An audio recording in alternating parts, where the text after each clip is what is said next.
What's going on, everybody? Make sure y'all hit the like button on the way in. This is going to be a very interesting live stream that I'm about to do for y'all today. I'm just sharing the link on various pages so I can get more eyes.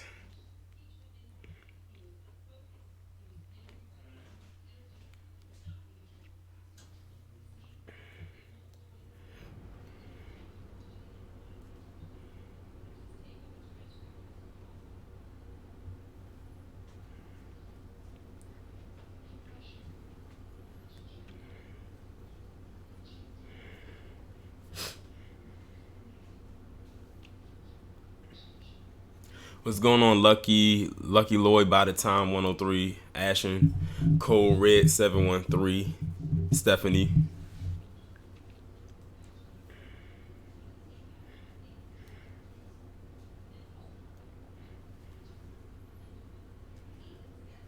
Just gonna wait a little bit to see some more people trickle on in.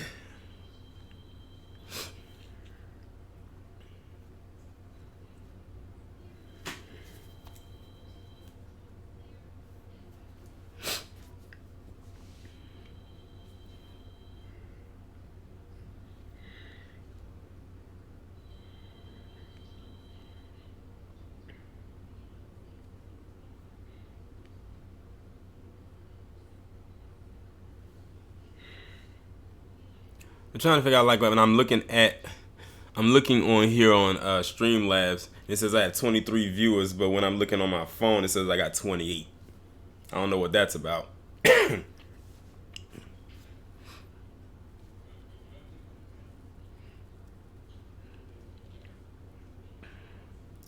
But I'm so glad that y'all are here with me this evening.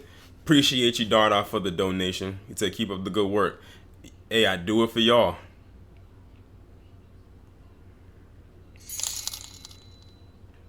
Keep up the good work.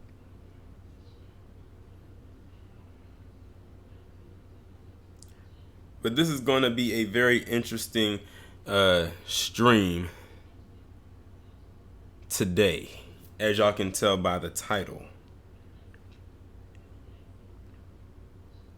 And I don't think many people know what I'm going to talk about, because even though I posted this up on my community tab and told people to watch this particular video, it only had one comment on there, and that was mine, saying that I was going to do a live stream on it. Now, I said I was going to do it later in the week. I was going to do it on Friday, but I said, nah, I'm not going to hold out, and I'm going to go ahead and do it today. Well, I put in later in the week what I can get accomplished today.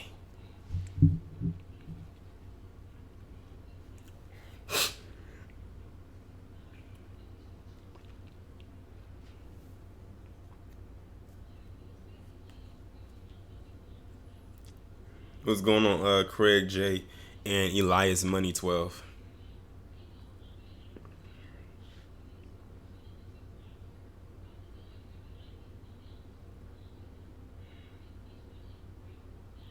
Salute, Cap PY2.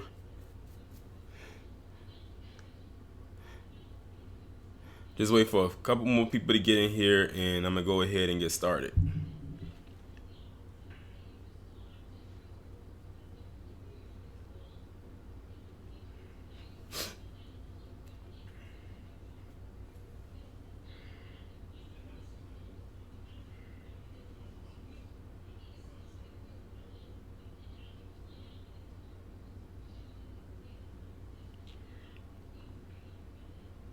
What's going on, Pisces, the King, Cornelius White Seychelles, and Isaiah Talton?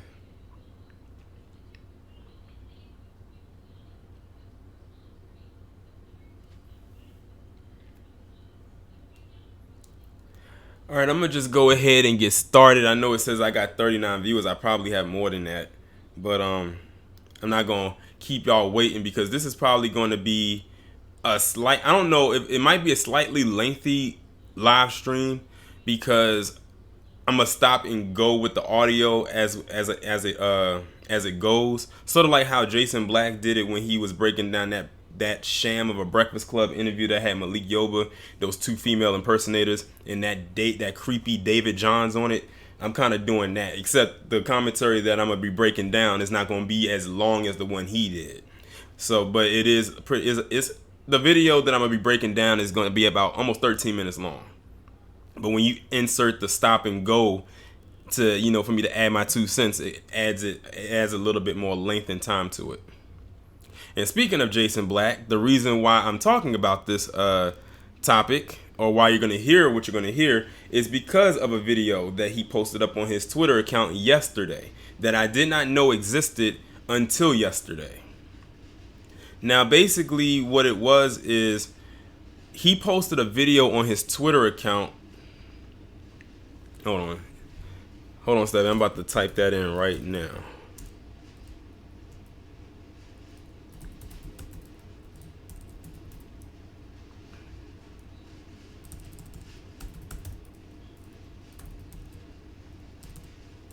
You know what, Stephanie? It's actually easier if you send it to my Cash App, which is that right there.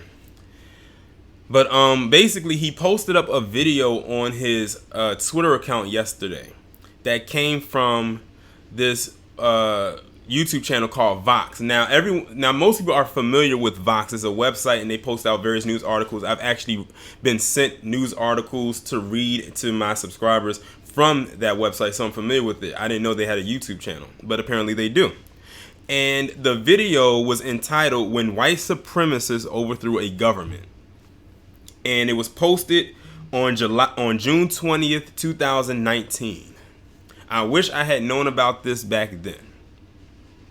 But basically, to give an overview of it before I start playing anything from the audio, is basically talking about how the white power structure in Wilmington, North Carolina, did not like when black people, especially black men, started to work their way through the inner workings of the government, especially in that area, and they used propaganda such as mainstream media in order to run them up out of there. It's basically how the whole propaganda machine got started.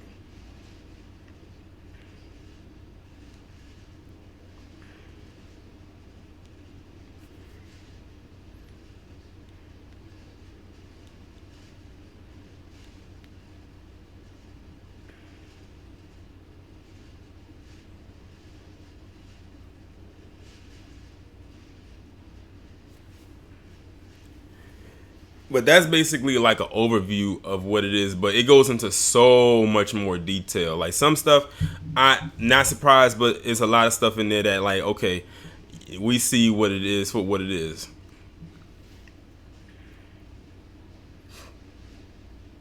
So I'm gonna go ahead and start playing this audio, and what I'm gonna also do is when the live stream is over and it posts, actually, if you just go to my community tab, you'll be able to see it. But I'll probably post the link to the actual video that you're listening to in the comments, and I'll pin it, and you can actually watch it so you can get a visual of what you're about to hear.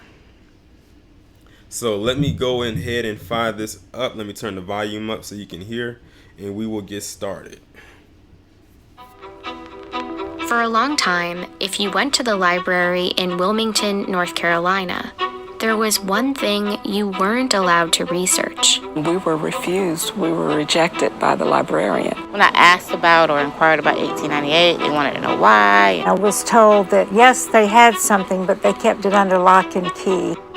The story of Wilmington in 1898 still isn't widely known. What happened here on what's now just this empty patch of grass would radically change racial politics in North Carolina. This is the story of an American election, but also of something we don't usually find in American history: the violent overthrow of a democratically elected government.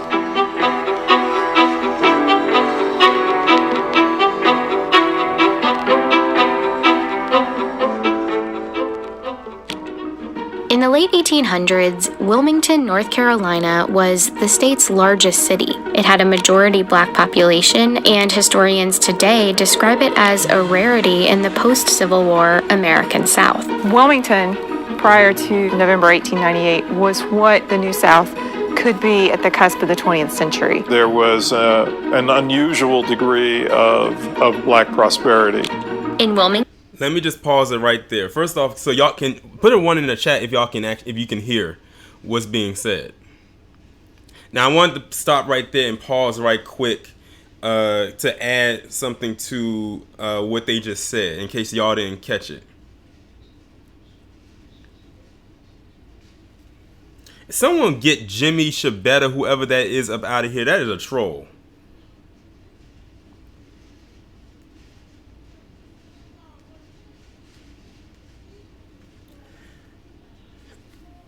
But anyway, the reason why I wanted to stop there is because notice in the commentary, they just said that in that particular place, they said it had a very heavy black populace.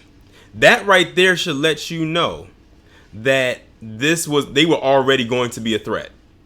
They just basically told you in so many words that the black population in Wilmington, North Carolina was going to be a threat because they said it was a high level of black people that were there that were flourishing. They weren't like dirt poor or looked like they just came off of a plantation. They were flourishing. That right there was the instant red flag. All right, now I'm going to go ahead and continue. There were successful black entrepreneurs, doctors, teachers, but also black elected officials. And for a time, that was true throughout the state.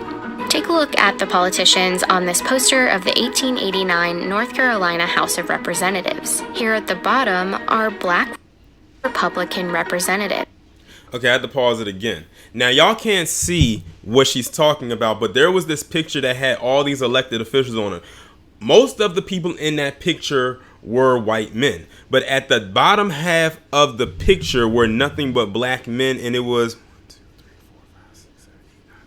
11. It was 11 black men, and they were towards the bottom of this picture. And I don't know how many in total men were in the picture, but let's just say it was 100 men. Out of that 100, 11 of them were black. Those 11 were such a huge threat to the political structure at that time. Just 11 men were that much of a threat to that structure. And notice it said that they were a part of the Republican Party. And keep that in mind, because when it gets to a certain part, I'm going to pause it again. Some from Wilmington. North Carolina also sent 4 black Republicans to the U.S. Congress between 1875 and 1899. The Democratic and Republican parties of 1898 in many ways occupied opposite parts of the political spectrum than they do today. Most African Americans were voting for the Republican Party, and the Democratic Party was white voters. So you just heard that. Back then, most black people who were voters or who were able to vote leaned more with the Republican Party, opposed to where it was more white people who lean more towards to the Democratic side. Nowadays, it's a complete like 180, damn near 360. But with the way that they're functioning today in society and today, with the ADOS thing and like that, it's kind of hard to tell the difference between the two. That's why we always say they're two sides of the same coin. But yes, it was mostly white people who were leaning more toward the Democratic side of things, and it was a lot of black people who were more on the Republican side at that time. Almost exclusively. White supremacy was the central focus of the platform for the Democratic Party. Republicans in North Carolina were successful in part because of a third party called the Populist Party, made up of mostly white farmers fed up with the tough economic times. Now you heard that part right there. It took a third party called the Populist Party in order for the Republican Party at that time to be successful. So they could not have been successful without a third party. Without that third party, the Republican Party today probably wouldn't even exist. Carolina populists joined up with Republicans to form what they called the Fusion Party. And in the elections of 1894 and 1896, the Fusion Party defeated the Democrats in sweeping victories statewide. That meant North Carolina now had a government that shared power between black and white politicians, including a newly elected Republican governor. Together, they moved towards reforms that would favor black Americans and working class whites. This was something that the Democratic Party folks were simply not going to accept.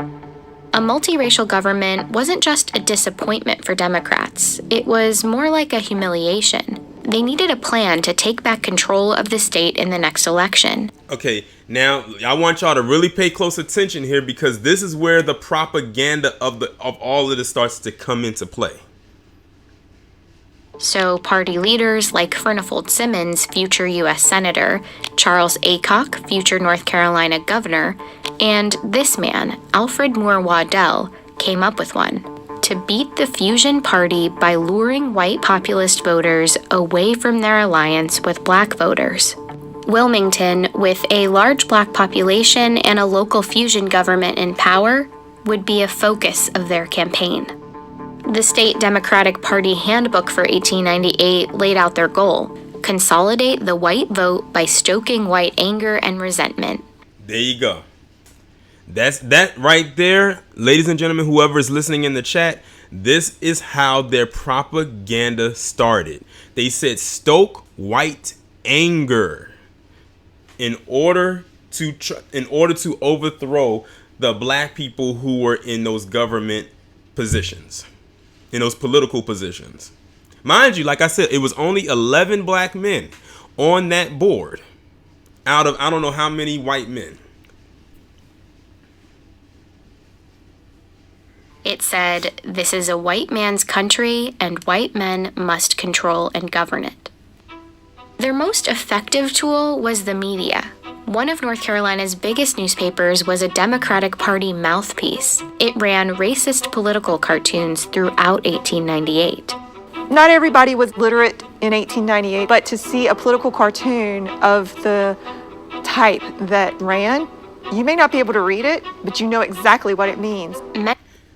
So you heard what they said. They said back then a lot of the people down there weren't literate, so that meant they couldn't read. But if you showed them a picture or an image of something that looked stereotypical, especially one where it showed us in a negative light, they would understand that. And that's what they started to run in those newspapers. So you saw the typical, like the coon, or you know, the minstrel show, and all the bootlick and all types of stuff. Like I said, when you watch the video, you'll be able to see the imagery that they put out there. That's actually a good way of putting it, Craig J. An 1898 version of Fox News. Many of the cartoons were centered on the threat of Negro rule, even though the fusion government was mostly white. Okay, so you heard that right there. On the pictures, they put the words Negro rule. They basically were trying to tell the white people down there, the palm-colored individuals down there, that even with black people having a very minority position in these government spaces that were majority white, that just them being there meant that they were going to take over anything that you as a white person did, because they've drilled into the head of white people that you, like they said in the video, that this is a white country, you govern it. Why are those Negroes in your government? They're not supposed to overrun you. You're supposed to be dominant over them. So they would put out these propaganda hit pieces to, what they said, stoke white anger. They also played up another fear. Black men threatening white women became a theme. White men need to do all that they can to protect white womanhood. Really pay attention to this part. You heard what she said. They put out there about the imagery of black men attacking white women. What movie was it back in 1915 that came out that literally perpetuated that stereotype?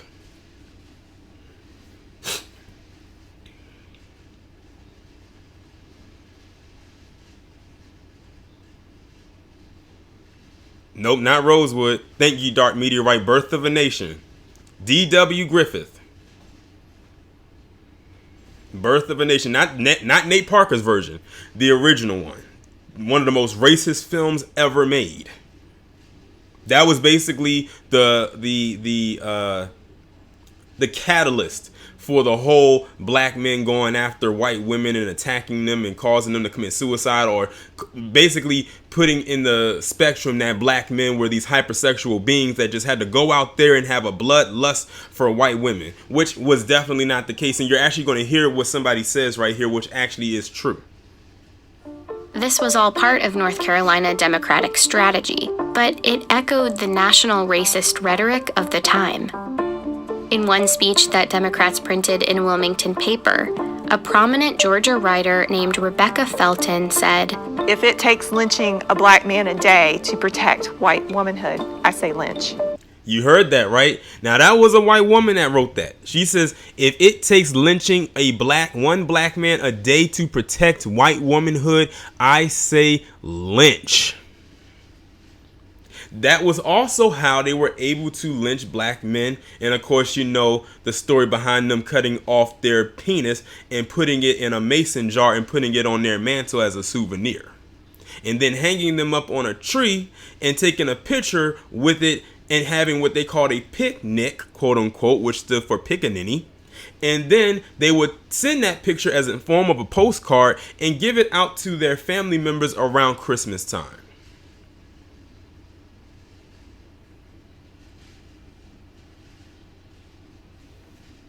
Her speech prompted a Wilmington black man named Alex Manley, owner of the Black-run Daily Record newspaper, to respond with a column. He made a simple observation that, at the time, was shocking. That white women who had liaisons with black men did so voluntarily and enthusiastically. Manley wrote, every Negro lynched is called a big burly black brute, when in fact many were sufficiently attractive for white girls to fall in love with them. So you heard that. So the whole, they said big burly black brute, or what they call today the big black boogeyman. And it also is basically about to reveal that a lot of these white women voluntarily went over to the other side, quote unquote, to be with these men because, like it said right here, they saw black men as more attractive. But they had to put out a lie and a propaganda piece that it was the other way around, and that black men were going and chasing after white women and terrorizing them, trying to rape them and attack them and assault them and all kinds of stuff. That kind of stuff still plays out today in a more subtle way that some people probably can't catch it, because back then it was more in your face. Manley pretty much said, in a nutshell, sometimes white women choose to be with black men. Manley's editorial became another tool for Democrats. Newspapers reprinted it, called it a horrid slander, and ran comments about it on a daily basis. It was just a few months before the election, and white voters were angry. So, as you can see right there, that hit piece about white women with black men was what kicked all of this really off. This was like the original hit piece right here. It said it pissed the white voters off, and that is what really sparked a lot of the outrage. By the time the election rolls around on November 8th, black voters, Republican voters, had been thoroughly intimidated here. By all accounts, the elections of 1898 were a sham. The Democratic Party had a paramilitary group called the Red Shirts. They attacked and blocked black residents from voting. At a rally just before... Now, it says that they had something called the Red Shirts and they blocked black voters from voting. Doesn't that sound like the voter ID laws of today? Like a lot of the restrictions that they come up with to keep a lot of black people from voting, like those voter ID laws. Some people who may have been in jail and they got out and they can't vote because they were an ex-con and all types of stuff like that. Sounds exactly the same, but they're just using different tactics today versus what they did back then.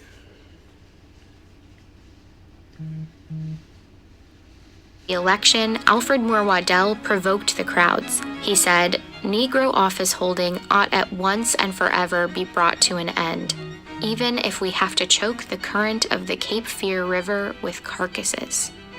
the votes were counted, and the Democrats won. Democratic candidates won every seat they had a candidate up for election in. But some local fusionist politicians remained in power because their seats hadn't been up for re-election, like the white Republican mayor and the Board of Aldermen.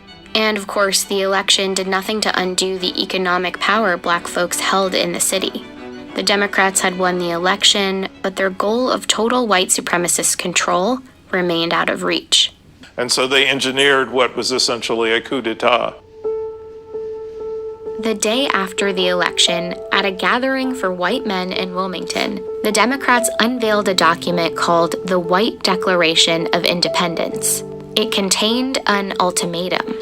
Cynthia Brown, whose descendants were in Wilmington back in 1898, is a historian at her church where there's a preserved copy of the Declaration from the next day's newspaper.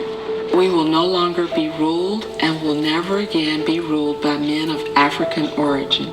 They would strip black men of voting rights. They would give white men a large part of the employment heretofore given to black men. And as for Alex Manly, we demand that he leave this city forever within 24 hours. So you just heard that right there. The minute that those Democrats, or as I call them, Democrats, won that election, their first mission was to remove every black politician who was a Republican at that time out of that seat. But it wasn't just enough to remove them out of their political seat. They had to run them out of town. Them, their families, their businesses, all of that had to go off of a propaganda piece that white women were being influenced, quote unquote, by black men.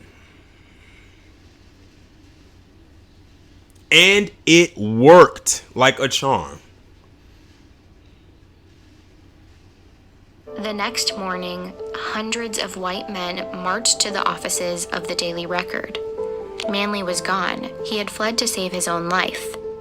They set the Daily Record building on fire. This is where it once stood. Once the white leadership destroyed Alex Manly's printing press, they destroyed one way in which the African American community in Wilmington could organize itself and keep itself informed. So you heard that. The building that was the main place, the main setup for where black people down there at the time in Wilmington, North Carolina was able to get their information. When they destroyed that and they ran the person who ran it out of town, black people down there had no way of getting information anymore. That was one of those big businesses down there at the time that no longer is there. I'm looking at the image. It's literally just a open space where it used to be at because they burned it to the ground. So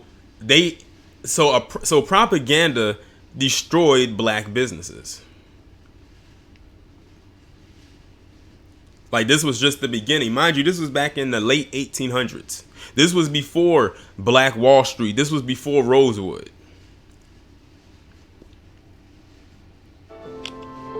At City Hall, the mayor and Board of Aldermen were forced out. There's 200 armed men in City Hall at the time. They didn't do it of their own free will. And as they resigned, a new member selected by the Democratic Party was voted into office. Waddell, who once threatened to fill the Cape Fear River with black bodies, was the new mayor of Wilmington. Meanwhile, the mob had grown to about 2,000 men, and the violence spilled into the streets. In these photos, X's mark where the first black residents were killed. The stories are that they were dumped into the river, and there are varying stories about how many people were killed. I see 40 to 60 clearly as fatalities as a result of the violence, but I think it was higher.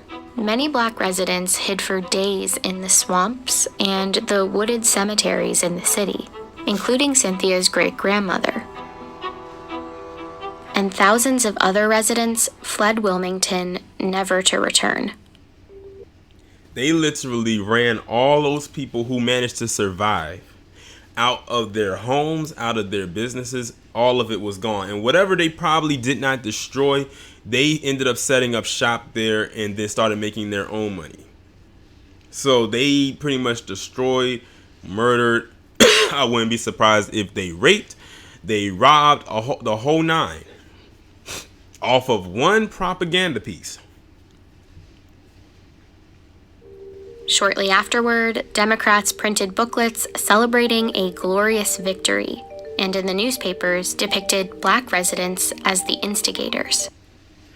So you just heard another propaganda piece. So they said that the Democrats printed up newspapers declaring their victory of them running black people out of town, but then came back and printed up a piece, another propaganda hit piece, saying that black people were the ones that instigated the entire thing, when we know that wasn't the case. Like, what power did black people have back then? What power do black people have today? But see, those men being on those boards for the Republican Party, even if they were just a face and they didn't really do much, that was all the people in the Democratic Party had to see. Because even though they were the minority, they still saw them as, like I said earlier, as a threat. Because they put out there that this is a white country, this is a white land. There's no way that a Negro can have more power than you or have power over you. So you have to do something to get them out of power, quote unquote, and take your rightful place. Even if you have to lie, steal, cheat, and or kill to do it. This image is a gross misrepresentation of what actually happened during 1898. You know, what you see is African-American men with guns, not white men with machine guns. But what it also shows us, too, is how they managed to rewrite history. If you want to know why palm-colored people love to tell black people, do not live in the past, move on, it was this long ago, it's because they are afraid of their dirty little secrets, like the one I'm playing for you right now, being unearthed. They are scared to death of their own history. They are. Because they're scared of the repercussions that might occur should any actually occur. They are scared of their own history. They are ashamed of their own history. That's why they don't like to talk about it, or that's why they keep rewriting it, or that's why they keep sugarcoating it, because it's filled with their history is very dark. And not just what they did to us, but what they've done to plenty of other people around this globe, even to the environment.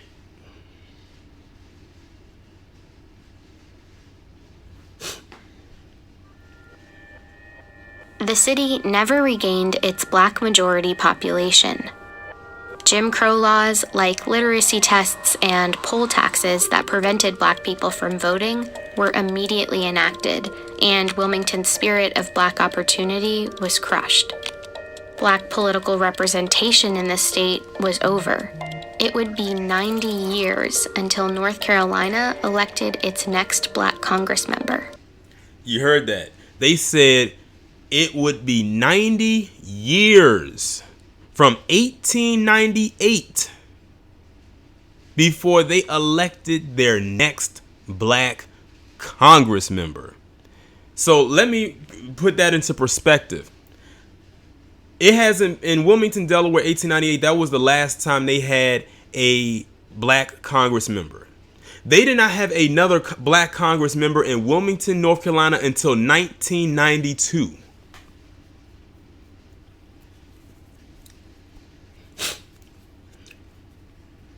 A woman by the name of Eva Clayton. Mind you, all of this because of a lie. You see what a lie does?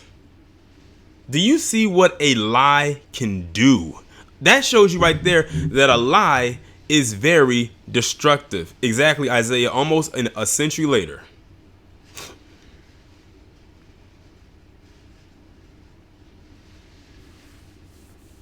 Dark Meteorite, I don't know where she's at now.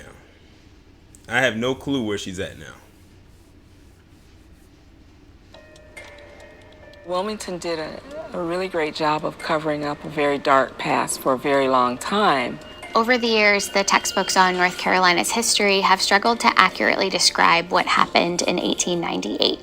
This one from 1933 says the situation was unfortunate for both races. Now you heard that, right? Now this is the part where they're going to explain where in the textbooks or in the history books how they managed to rewrite what actually happened to try to cover up for their crimes. Because back then what they did wasn't deemed a crime or a criminal act. They said in 1933 this was a bad time on both sides. What does that sound like? Doesn't that sound like when 45 said there's good on both sides after that whole thing that happened in Charlottesville back in 2017? And this one from 1978 doesn't have that much more detail. But they both praise Charles Aycock, a politician who helped perpetrate the riot. They say he had a keen mind and a kind heart. And by 1978, they barely mentioned it. So it went from what we saw actually happen. They perpetuated black men as the people that perpetuated the whole thing. Then in 1933, they said it was bad on both sides. Then in 1978, they barely touched on it. And then they praised the guy who perpetuated or helped push what happened as a person who had a kind heart.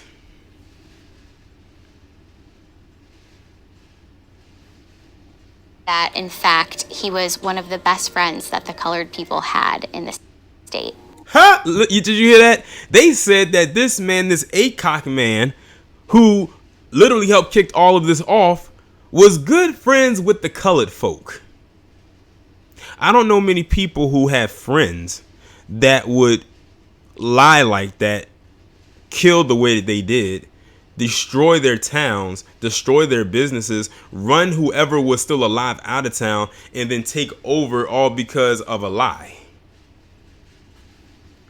But that's how propaganda is pushed. It has been working for them for centuries. And as you can see, this happened back in 1898, and here we are in 2019, and that propaganda machine is still working like it was just invented today. It has a little bit more of an update to it, because now you have social media.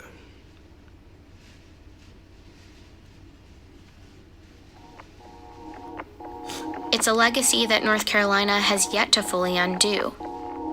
The names of the perpetrators are on Wilmington school buildings and city parks.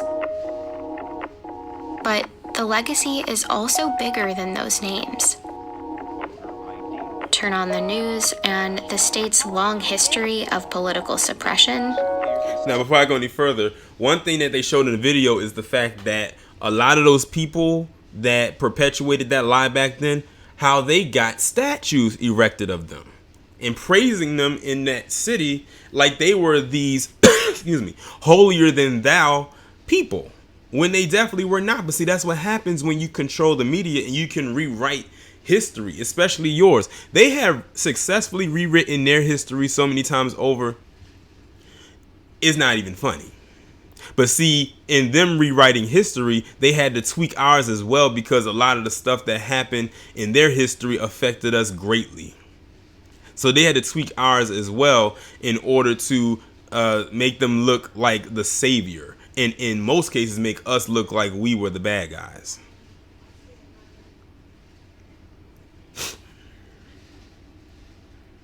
Echoes. And we turn to a strict new voter ID law in North Carolina. Racial gerrymandering and a push for new voting maps. The court says the Republican-led legislature redrew congressional districts along racial lines, violating the Constitution. There's a tremendous amount of intimidation that is still felt by the black community. It doesn't have to be mass mayhem and violence in the streets. The strategy shifts towards designing state laws in such a way that you could exclude blacks from voter participation. The subliminal pursuit of continuing the white Declaration of Independence. And if you don't see it for what it really is, it can happen all over again. And that's pretty much the whole audio clip right there. Like I said, it's 12 minutes and 22 seconds long. But you see how powerful propaganda can be and how it can destroy things. Like, and it's crazy because you will have people come out and say that we need to pull ourselves up by our bootstraps and everything like that, but they'll completely duck and dodge what was just played in this audio. You want to know what I want to tell people who say that about that bootstraps thing? I want them to take those bootstraps, unlace them, take them out of the boot, get a big pot, pour some water in it, bring it up to a boil, dump those bootstraps inside of it, then drain it, put it on a plate, dump some ragu sauce on it, eat those bootstraps, and choke to death. That's what they can do. And then you have their co-colonizing cohorts of coons, like that coonstress Candace Owens, who loves to spread propaganda herself, would probably speak against this. As far as I'm concerned, Candace Owens can swan dive off of a cliff and land in a bed of nails head first.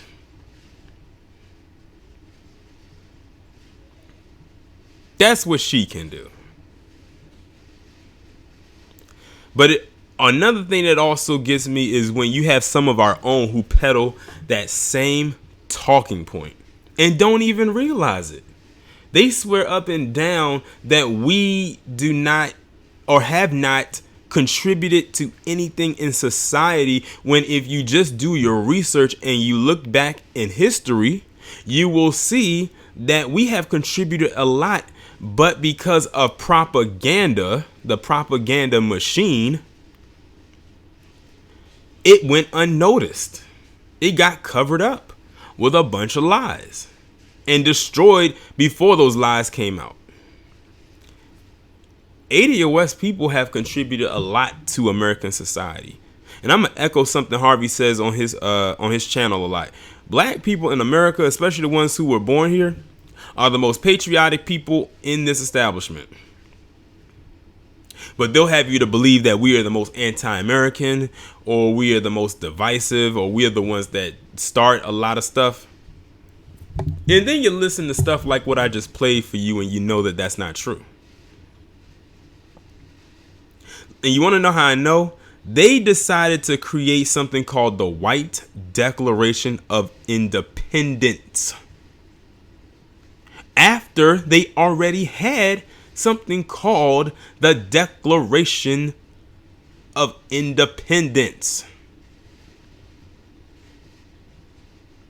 Actually, let me scroll back up right quick. Who was that said that? It's a comment I just saw.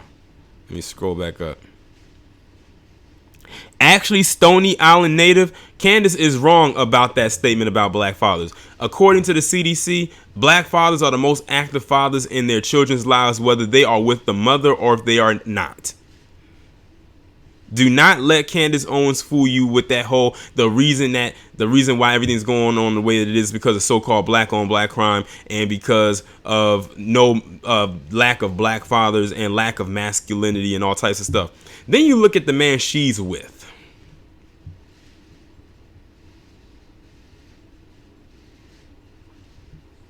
But see, they won't tell you that.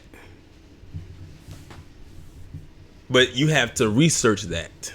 Because they have to constantly put out that narrative that we are the contributors of all things bad in society. Don't fall for that crap.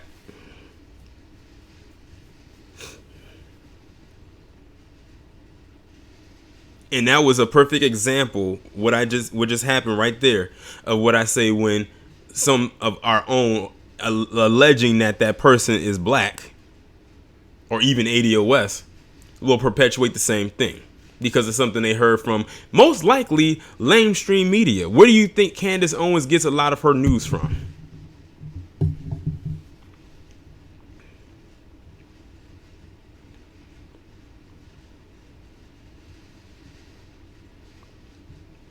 This right here shows you what happens when the wrong people control the media. This was a perfect example of that.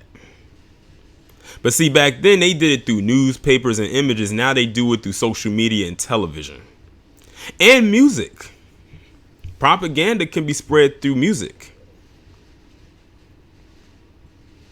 It's interesting you said that, Dardar, because you said back then it was illegal for blacks to have guns, but they put that hit piece in there saying that black men were the ones walking around with machine guns. I'm like, how were they able to do that? And they weren't even able to own guns.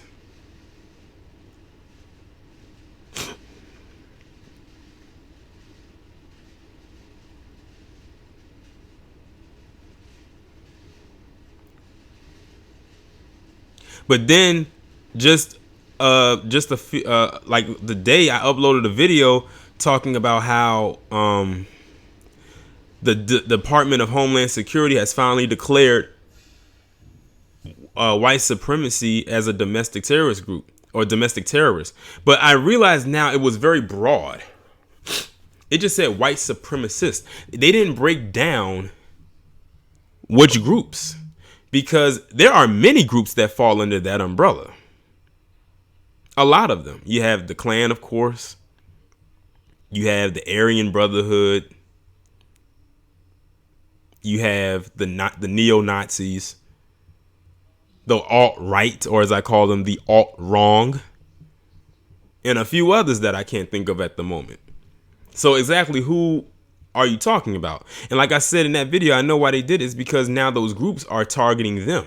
When it was just us, whenever we told them that they needed to be declared as a hate group or as a terrorist organization or whatever they wanted to call it, it fell on deaf ears. But now that it's affecting them, now they want to have something to say and want to have something put into the books.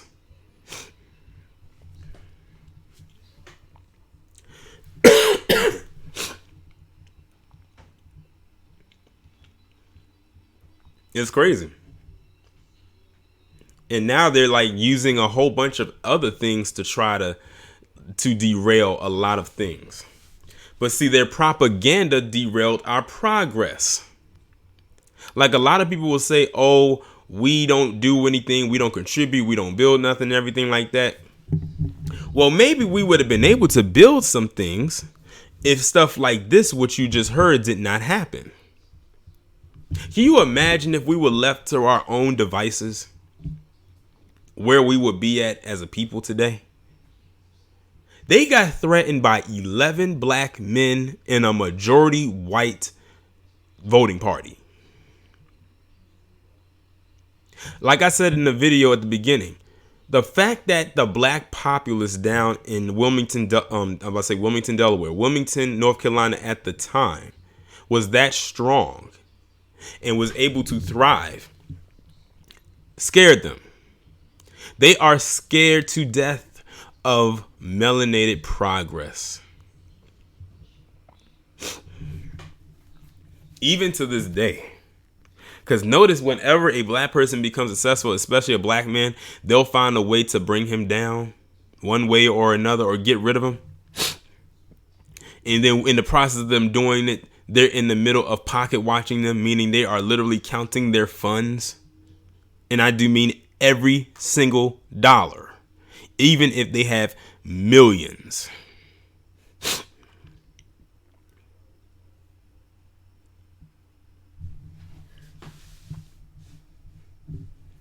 And you can, and I'm a good reader of body language. Like you can tell, even when some of them are in the same room with someone else that is successful who looks like us, they can get kind of shaken a little bit. Just look at the way that they cut their eyes at them.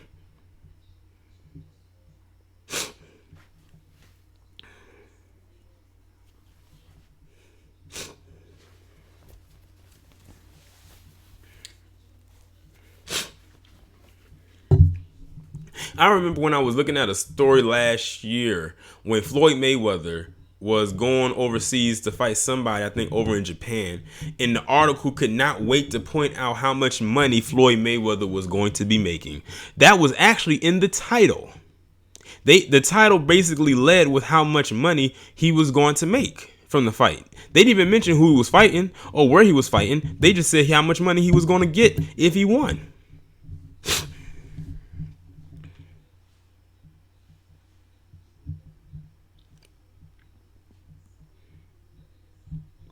It's almost like they have a chart and they're like looking to see who's the next highest paid Negro we can go after next. Look at what they're doing with Michael Jackson right now. They hate that man has more success in the grave than those who are still walking amongst us.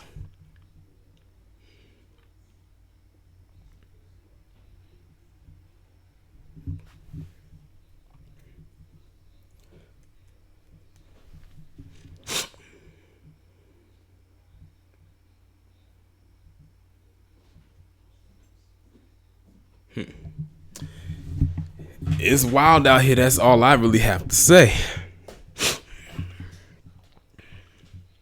Exactly, Stephanie. He's been gone for more than 10 years. And the way that they keep bringing him up, you would think that he's still breathing. It's almost like we can be successful, but only within the confines of what they want us to be. Meaning we can't be more successful than they are.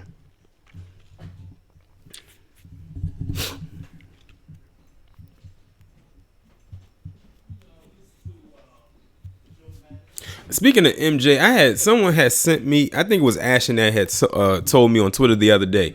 Did you know that they said that in some places they don't play the song PYT because apparently it's supposed to be promoting being a child molester? I just looked at that tweet and went on to YouTube and cranked that song all the way up. Again, more propaganda.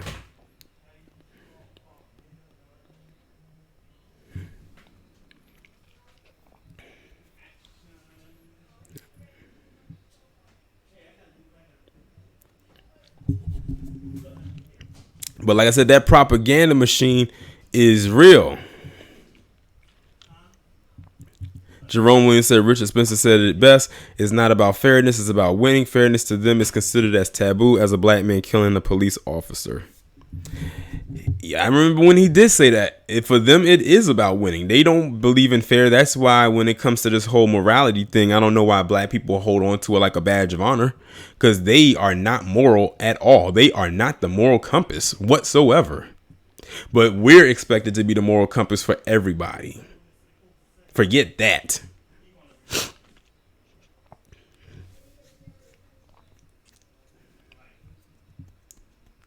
But we'll see, because that election is next year. And it's going to be real interesting to see what's going to happen. This is going to be a real test for us. Next year's election, November, that's going to be a real test for ADOS. It's going to be a lot of crying in the middle of the street.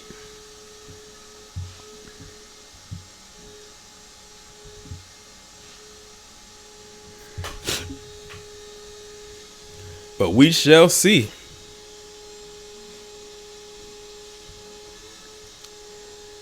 All right, y'all. You know what? I'm going to cut this one short. I thought I was going to be on a little bit longer than what I was, but I just wanted to bring this particular video or this audio to you. Like I said, I will post the link to the actual video in the comments below. I will pin it down in the comments below so you can actually watch it, so you can see the visuals in which I was looking at. You can give your own interpretation of it. Thanks to everybody who tuned in. Shout out to the people who donated. Of course, the videos are still going to flow as usual. There will be no 8:45 video tonight because this is taking the place of that. And with that being said, I will talk to you all in the next one.